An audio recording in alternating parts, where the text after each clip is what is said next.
Reading with your kids.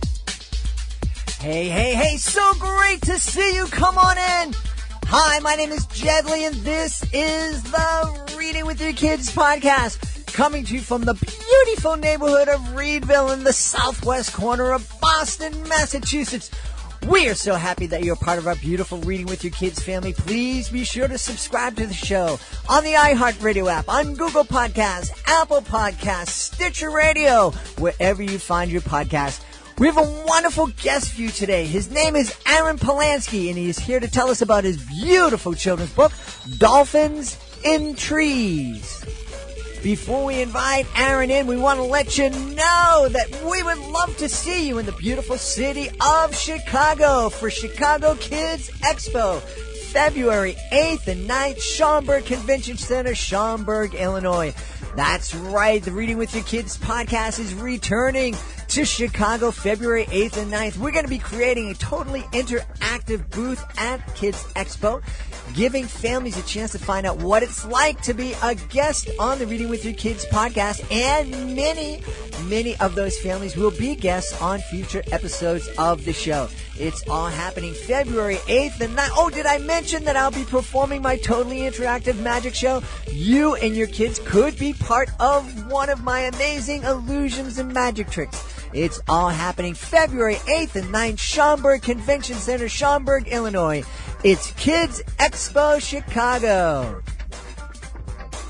Joining us on the line right now from somewhere in beautiful Billerica, Massachusetts. He is the author of a great book called Dolphins in Trees, a children's book with implications for all of us. Please welcome to the show, Aaron Polansky. Aaron, how are you? I'm doing wonderfully, Jed. Thank you so much for that exciting welcome. I'm really excited because I've heard people refer to you as Dr. Seuss meets Tony Robbins. And, so I'm like, well, this is going to be interesting. That's an awesome intro. I hope that when people are done listening, they're inspired to take what they've heard and bring themselves to a next level. There you go. Give us the quick view and introduction to Dolphins in Trees. Sure. I was sitting with my family, watching the Greatest Showman, and they were on the roof spinning that light contraption. And I said to my wife, I think I just wrote a book. And I went home and took 2 hours in my home office and put this manuscript together. And Dolphins in Trees was born. I called my father. I said, Dad, I need to read this to you. And he said, don't do anything. I'll be over tomorrow for lunch. And he came over, and my dad, who's typically pretty critical, looked at me and said, wow, I think you've got something here. And I called a friend who put me in touch with Dave and Shelley Burgess. I shared the manuscript with them, and they told me they had an illustrator who could put the words to pictures. And it was like Genesis Kohler took the drawings out of my head.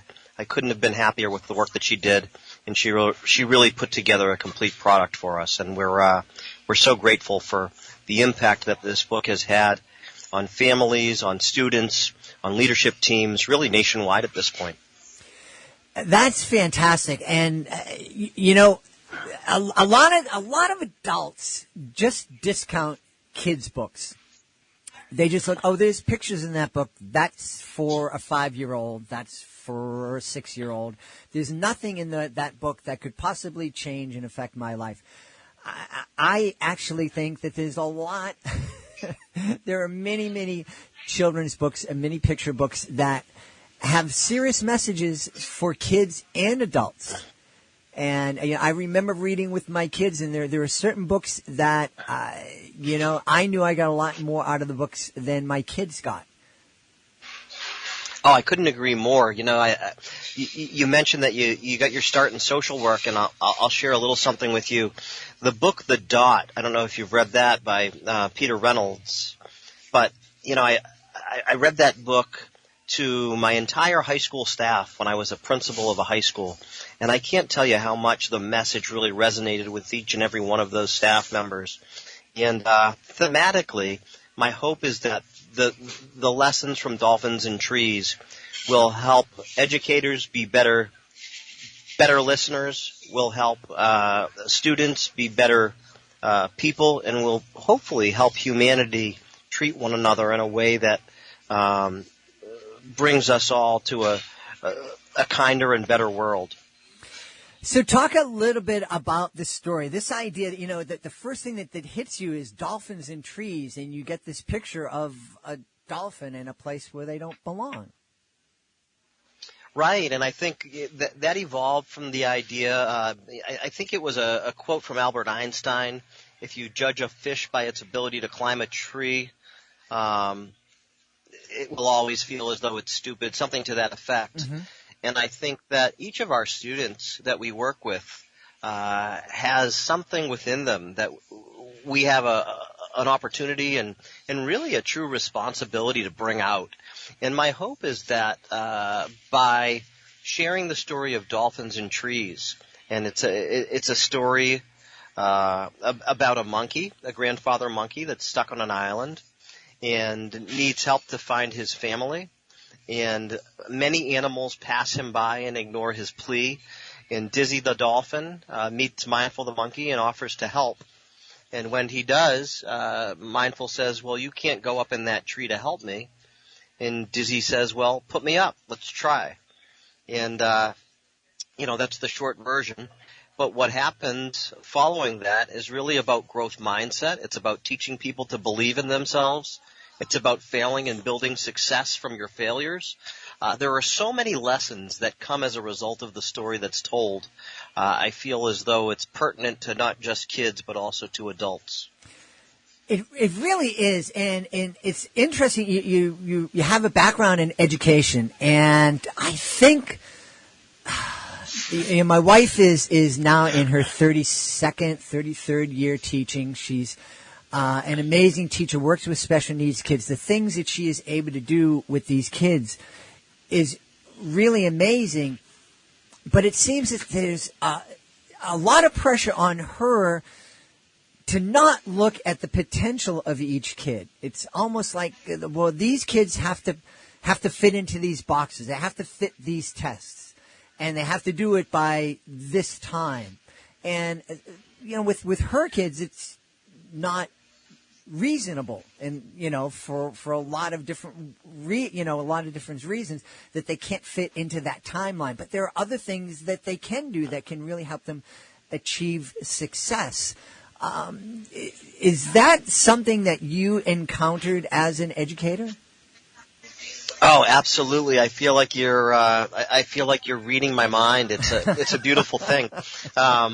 I can't think of anybody who's ever asked me during a job interview how I performed on the state standardized tests. Mm-hmm. And I'm grateful for that, A, because it wasn't in existence when I was in high school. Mm-hmm. I don't know how I turned out all right.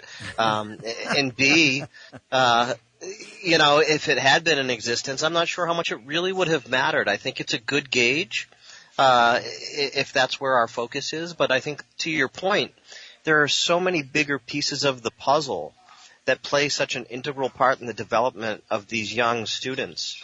And that's where our focus needs to lie. And if we're doing all of those things, my hope is that those tests will find their place through more of a passive stance. As a superintendent of a school district, I try to focus on that with our staff, and our school committee is extremely supportive of that, and I'm grateful for that. It's really wonderful because every kid is different, and I remember feeling this more with my son, not so much with my daughter, but there was this push, especially in high school, that he had to, go in this particular direction.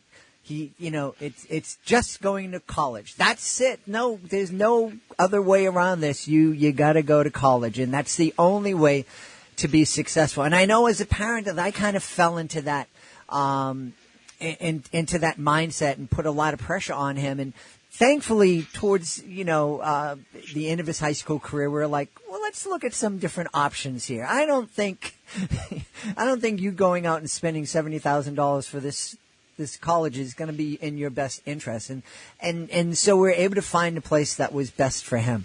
How can we move our education system where we're looking at kids and looking first to find ways to help kids succeed and find happiness and find their purpose in life, as opposed to trying to fit them into certain spaces?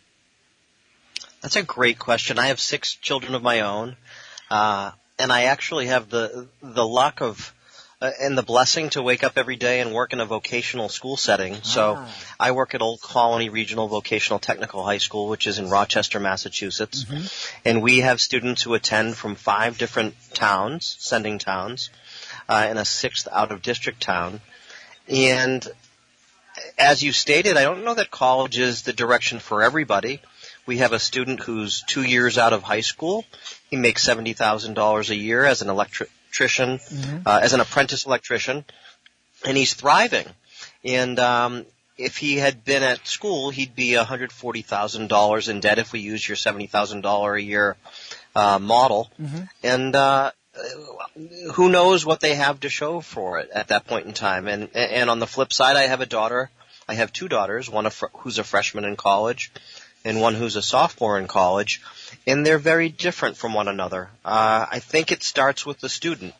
I think it's really important for us to help our students figure out where their passions lie, and then to tap into those passions to build a unique direction for each of them. And the only way to do that is through work. I've heard the expression that, destruction is casual, but construction is intentional. And I really believe that to build something beautiful requires intention. And if we're going to do that, we need to take the time to meet with each of these students as individuals and help them aspire to something beyond what they thought they were capable of. That's beautiful. I love that, and I love hearing stories of your student 2 years out of your high school and finding that kind of success. At such a young age. That's beautiful. And I love this idea of looking at the child and trying to discover who that child is and where their talents are and how we can make that child be successful.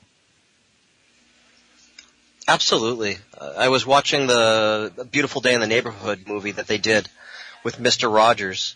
And I think one of the quotes was, we spend a lot of time thinking about what a child will be instead of admiring them for where they currently are. And I think it's really important for us to take a snapshot and enjoy the moment and let kids know that we're proud of where they are and not necessarily always focused on, what's next. It's okay for them to still be making decisions. And to be where they're at and exist without being full speed ahead 100% of the time. So where did this wisdom that you have come from? Because there are so many, this education system that I talk about in so many places, there's just this pressure to get everybody to fit into one box and to teach in a certain way. And that's one of the frustrations that my wife has experienced. She's an incredibly creative teacher and an incredibly has this great intuition with the kids that she has. But there's so much pressure to, here's a new curriculum, learn this, and this is the only way you can go. And by the way, we're throwing that out 2 years later. We're going to learn a brand new curriculum because that's going to solve all our answers. How did you kind of break away from that and develop this way of thinking? For me, it's backward by design. It's really what's the end product, and what are we really aspiring to share? Not only share with our students, but have them share with the world.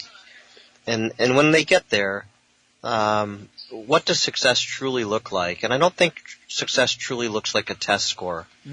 I think success looks like work ethic. If you've ever loved something so much that you skipped a meal to do it, then you know you're truly in the moment. And how do we turn our students onto something where they could be working so hard yet feel as though it's not really hard work, that it's a labor of love and passion that they found for themselves. And whether it be through music, sport, vocational education, a subject of some sort, I think that oftentimes it comes as a result of relationships.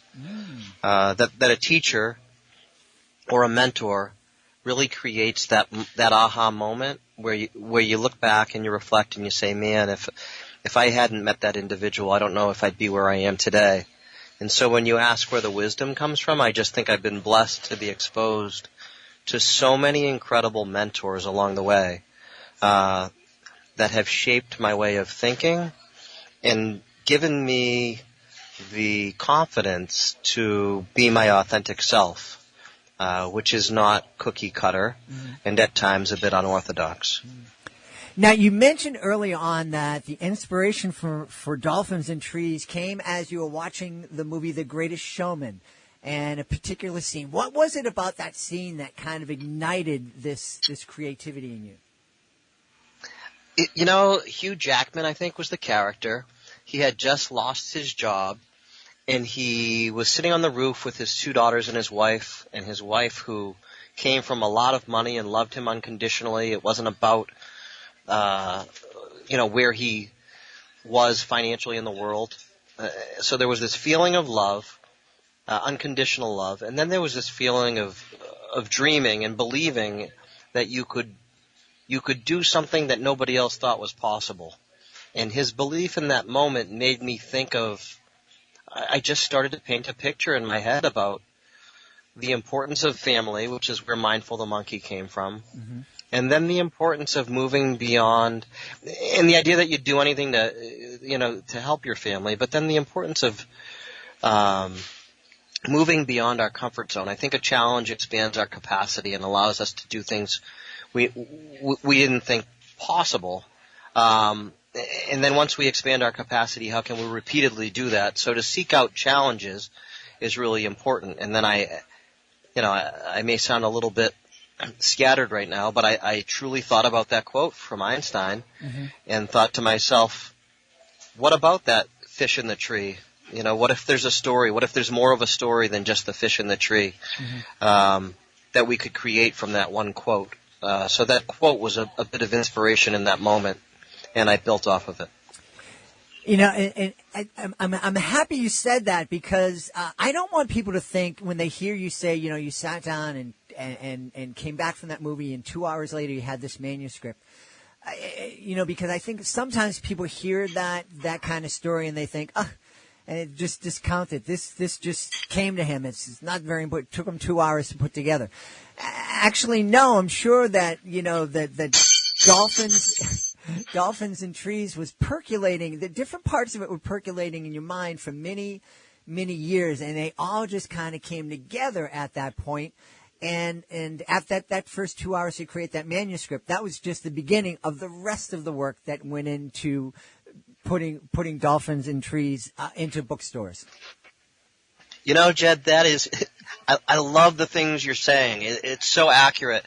I think that, you spend an entire life learning something, and then when, for instance, we had an electrician come in yesterday and he hung a chandelier in our house, and then he told us what we owed him, and it was quite generous on his part, to be quite honest. I was flabbergasted that it wasn't so expensive, but often I expected to pay him at least 3 times what he charged us, and with no issue whatsoever. And we're not paying for that moment; we're paying for what went into that moment. And you're right. I think that these little quotes and these little pieces were pieces that I had put aside and said, you know what? One day I'll figure out how I want to work these into a piece of literature. Never thinking it would be a children's book. I really thought it would be a much lengthier construction. And when the story came to me, I thought, wow, these are perfectly placed within the story, and it did all come together. But it probably was something that came together as a result of years of thought, without a doubt. Yeah, and you're mentioning, you thought it was going to be this much longer thing. One of the things that I learned in the world of magic and the world of live performance is very, very often less is more. And you could have created that big, giant novel that wasn't as impactful as this children's story? Yeah, absolutely. Absolutely. Right on. I love it. I love it. One of the quotes I saw on your website, and it reminded me of when I coached soccer, high school soccer. And it used to be so frustrating for me because my kids, they would go and they would pass, they'd be in front of the net and they'd pass the ball 30 times before they'd take a shot. And I'd be, shoot the ball. And they go, but what if I miss? And I'm like, you will miss absolutely 100% of the shots that you don't take. And the quote I saw on your website is, we will miss all the chances we never take. And I think that that's an important lesson for our kids to know. Yeah, without a doubt. You know, I think so many people live in fear and in fear of what might not be, and then, you know, at the end of the day, it's amazing what can change when we just take the leap. And sometimes you learn to fly because you're falling, not because you've practiced, but because you have to. And it's just preparation is important, but I think at some point it's important to learn through experience. Mm-hmm. And to your point, we've got to take shots and dream big and model that behavior, and let people know that it's okay to fail, and even more important, to grow. Yeah. And it's oftentimes that's how we grow. Yeah, absolutely. Well, Dolphins and Trees is not your only book. Can you tell us just a little bit about Beyond Us? Sure, absolutely. After Dolphins and Trees, I had a conversation with someone, and they said, so what do you have in beta? And I had put together, I was sitting at the dining room table. My now 14-year-old daughter came into the room, and she said to me, Dad, could I have $50 to go shopping with my friends? When I get home, we can return everything. I just want to fit in. Mm-hmm. I always feel like when we go to the mall, I'm the only one who doesn't buy anything. Mm-hmm. And I said to her, oh my gosh, my heart just sunk in my chest. Don't ever buy anything just because you want to fit in. Invest in things because they mean something to you. Mm-hmm. So if there's something you'd like, let me know, and I'll gladly give you some money to go shopping. But if there's nothing you need, I don't want you to be throwing your money away. Mm-hmm. And then I reflected and thought,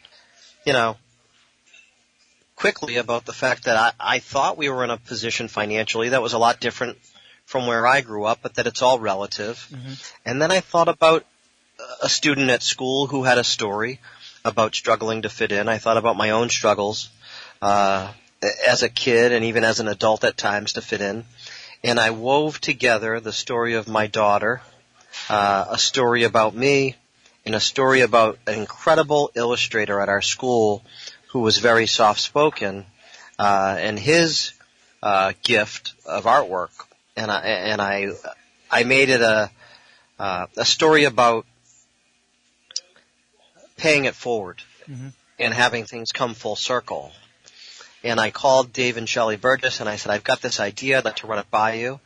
And they took a listen, and they said, wow, that's incredible. We have an illustrator. And I said, well, here's the catch.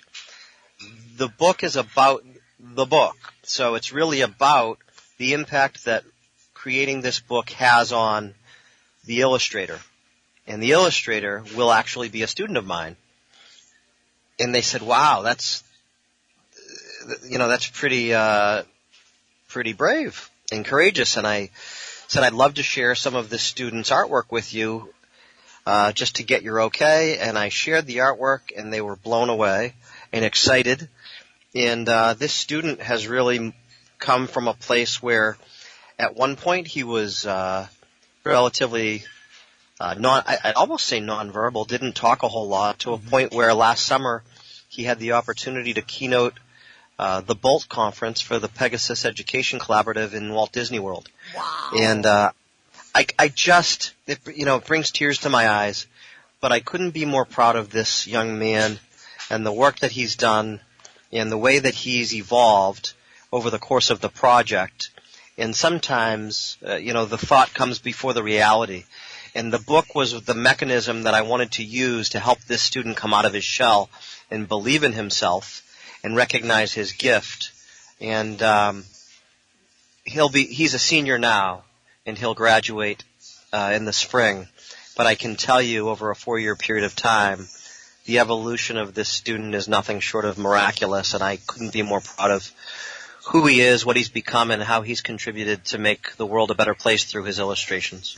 That is wonderful. And remind us of his name, please. You got to give him a shout out here.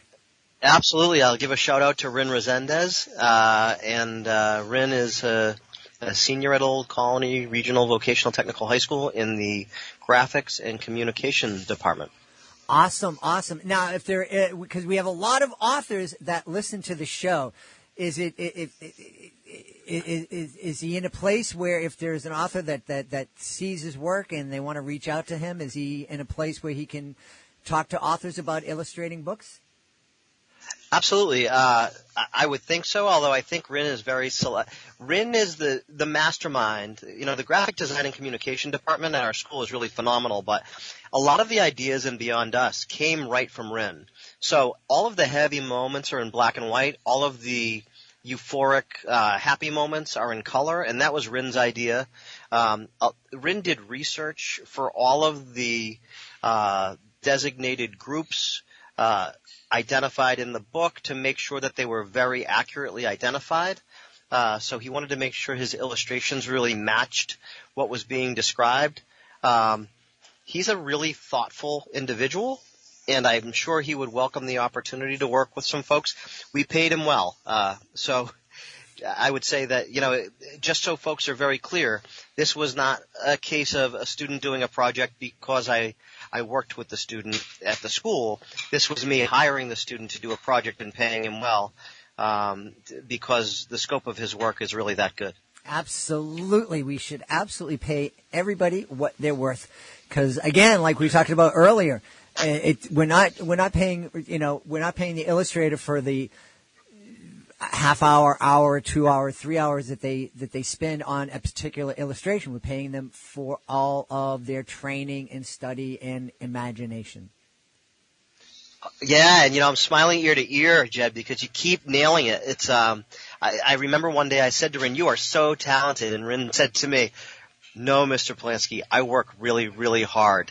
And I was like, wow, I love this kid. He is great. It was just one of those moments where you thought, you are wise beyond your years and an old soul. And, it was fun to have that relationship kind of come to fruition after, a long time of just very quiet exchanges. And that was part of the fun of the project, too, was having Rin open up and really bust my chops on an occasion. It was cool. Well, I know what that feels like. I have my daughter and my son have held my feet to the fire, and I have an amazing niece in my life who just turned 16, and she is very quick to let me know when I need to change my thinking. So it keeps us young. Yeah, it sure does. That's awesome. Tell us where we can find out more about your books and also more about Aaron Polansky. So Dolphins and Trees and Beyond Us are both available on Amazon and online at Barnes & Nobles. My website for my speaking and my bookstore is Authentricity. It's not a misspelling. It's actually a combination of the word authenticity and electricity. So authentricityspeaks.com. And if anyone would be interested in learning more about speaking engagements or the books that we've published, or even using our resource library as an educational tool, all of that is available at the website. We want to encourage everybody to consider adding Dolphins and Trees in a children's book with implications for all of us to their family and also their school libraries. It's written by our guest, Aaron Polansky. Aaron, thanks so much for being part of our show. Jed, thank you so much for having me. This has been wonderful. Please be sure to join us for the next edition of the Reading with Your Kids podcast. Our guest will be our friend, our dean of all things STEM and STEAM, Jennifer Swanson, with another STEM Tuesday edition of the podcast. If you are the author of a fantastic children's book, we would love to have you as a guest on the show. Being a guest, it's fun, it's easy, and it gives you the chance to tell thousands of people about your fantastic book. All you need to do is go to our website, click on the contact button at the bottom of the page. Let us know about your great book. We'll let you know the next easy steps. And by the way, our website is readingwithyourkids.com. We want to thank the folks who made today's show so very wonderful. Of course, we want to thank Aaron Polansky. Please be sure to check out Dolphins in Trees. It's a wonderful book that you should consider adding to your family library. Also want to thank my amazing producer, Fatima Khan. Be sure to check out her blog at readingwithyourkids.com. I want to thank my amazing and beautiful wife for all the support that she gives me. And, of course, we want to thank you. Thank you so much for taking the time to join us today. And, as always, thank you so very much for taking the time to make the world a better place by reading with your kids. I'll be looking for you in the next edition of the Reading with Your Kids podcast.